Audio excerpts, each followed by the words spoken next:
this is quite a rarity for me. I found a composition and I'm sticking to it because I'm playing with various options. I'm in a new woodland. We've had, I say had because it's on its way, nice foggy, misty conditions. And you know what it's like? New location, fog, right conditions, panic sets in. But a stroke of luck has found me in this location here. We've always got bluebells, got some nice contrasting vivid greens as well. But what attracts me to the scene were the branches you see in the centre of the frame there, just curving down. The central one, it seems to have broken off.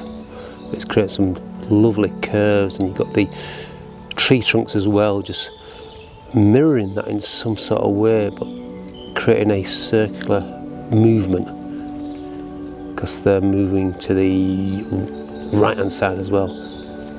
Lovely stuff.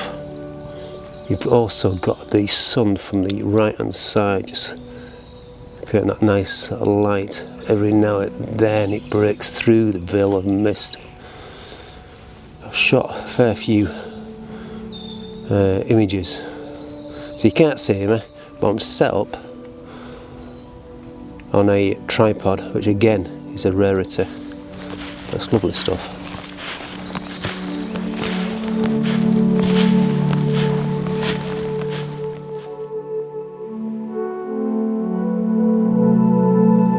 Do you know, I've never shot wild garlic before.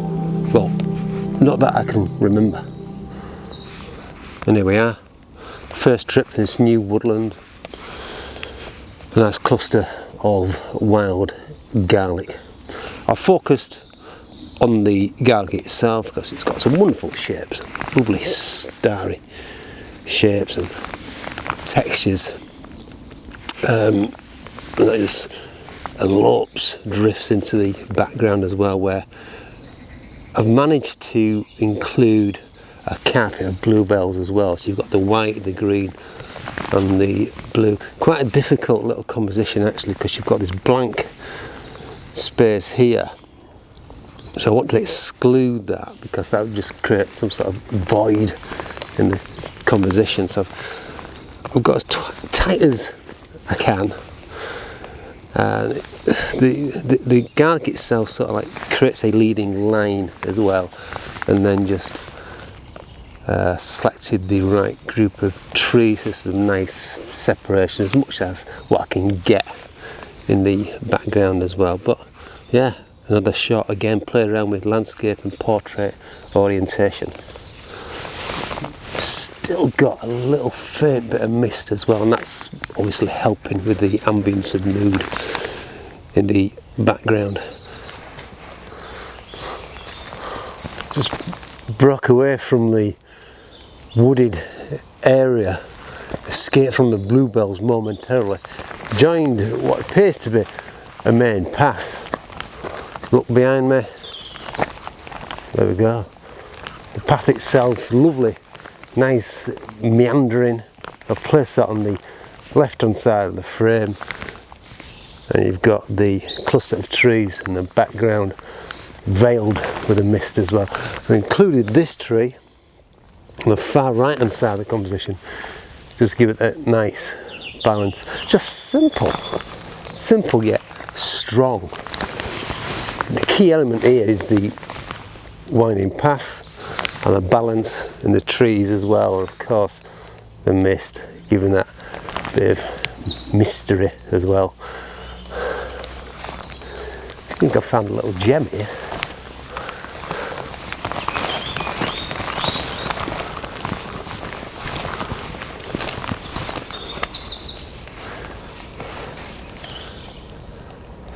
It's always a challenge, isn't it, to try and get something different when it comes to woodland photography.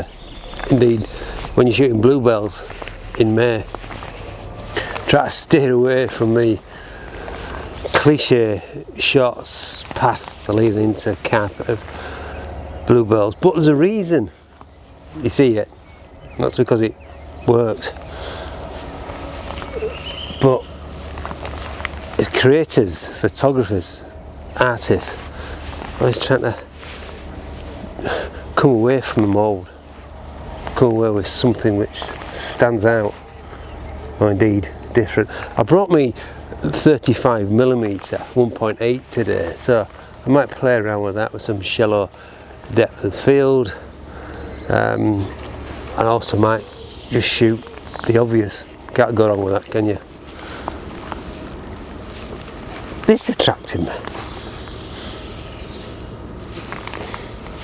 This fallen tree as it leads in, this lovely branches just veering off in the background as well. I've shot it handheld. Might work, might not. What I'm thinking now might be different to what I think when I get home, and indeed share it on the screen as well. But I shoot whatever attracts me. There must be a reason why it's caught my eye. So I did break out the 35mm, opened it up wide, played around with a few shots, using that shallow depth of field, a few options with the ferns. Nothing really grabbed my attention, if I'm honest, but good to play around. Now, I've just realised that I'm at the side of a golf course, and the beauty about golf courses is there's quite a lot of formality, and what I mean by that is some nicely arranged trees often. To my right hand side there's a row of trees, nothing spectacular. Key to this shot is simplicity. Got some beautiful light coming through. They're more or less cast as a silhouette in the foreground. You've got the background trees as well. I'll crop that to a 16:9. He says now. I'll have to say, that little tree behind me now, that's nice, isn't it? So I've switched back to my 24 to 105. Shot the trees at its longest focal length, 105mm. Try to crop in as much as possible. The sun is coming out. It's a little faint bit of mist still hanging around.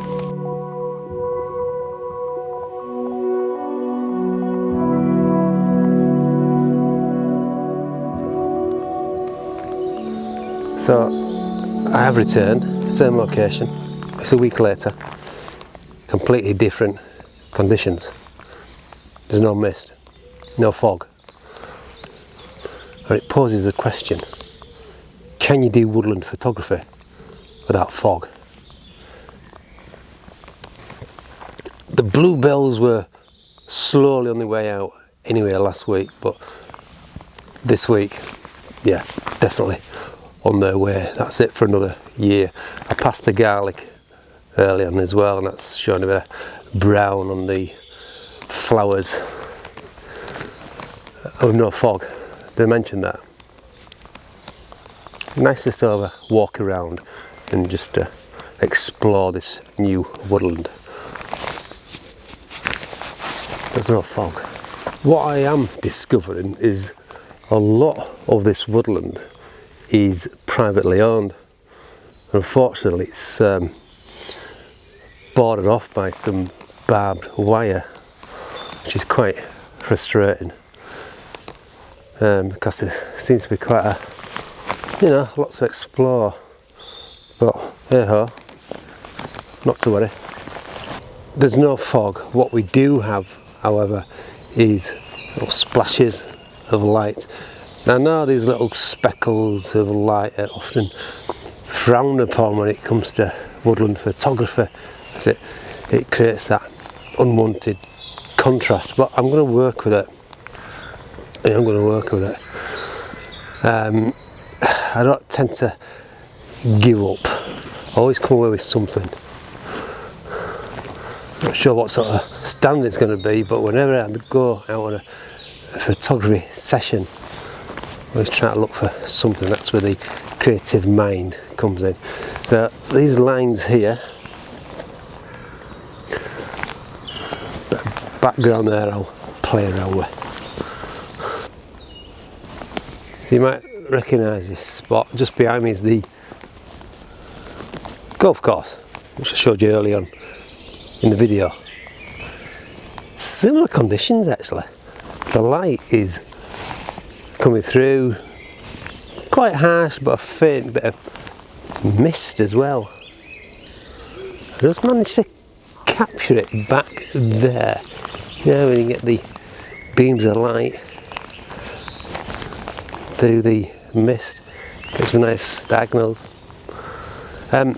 What I have done is I've run a full loop, which is good because I've discovered the more photographic area of this woodlands. So I've eliminated quite a bit of the far end of the woods where it's more hedgerow, etc. So yeah, full circle here, and there's definitely things to play with, albeit different conditions to what you saw in the earlier part of the video last week. There's definitely some water particles in the air because the light's cutting through them. And the branches are creating those shadows and you're getting those diagonals, sunbeams. I'll try and playing around with that. I've had to zoom in closer. May work, may not. I'll show you them anyway. Lens flare, that's something else you shouldn't be doing. So you've got patches of light, avoid. Lens flare, avoid. No, I ain't avoided it. I played around with it. Got a composition back there. That lens flare. Create a bit of ambience, atmosphere. That's what it's all about, isn't it? Creativity. Yeah. Okay, so I didn't get the conditions like I did earlier in the video last week, but what I have done is come away with a good solid idea of where the main areas to explore are in this newly found woodland, and that's good. And to be out early morning in spring in a woodland, getting those sounds, smelling, a plethora of senses all bombarding you. It's all lovely stuff. And on that, I'll say goodbye. Take good care of yourself. And there's the final gallery of the 2 weekends together. Enjoy your spring.